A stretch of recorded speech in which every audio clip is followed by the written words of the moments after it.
আরে মামা, তুই তুই এখানে সমন্বয় পিছে পিছে ঘুরতেছস। ঘটনাটা কি রে মামা? মামা, হয়েছে কি ঘটনা বুঝছো? এখন তো আর লিক লুক বাদ দিয়া মামা, লিক ফুটা যা ছিল সব বন্ধ করে দিছি। বন্ধ করে দিয়া মামা এখন স্বাভাবিক ছাত্র হইয়া ছাত্র অফিসে সমন্বয় অফিসে ঘুরতেছি মামা। তোর আসল মতলবটা কি রে মামা? সত্যি করে ক দিয়ে আমারে, মানে বুঝায় কো মামা, ঘটনাটা বুঝতে পারলাম না। দেহ মামা, এতদিন লিক লিক করে লিকের পিছে দৌড়াইছি মামা, লিকের চোটে তো ফুড়ে হয়ে গেছি মামা।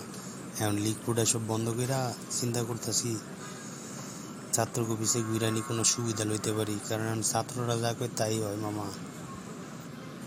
মামা, তুই যে মামা এত বড় একটা হেলমেট বাহিনীর প্রধান আছিলি, তোরা ওরা দিকে চিনতে পারে না?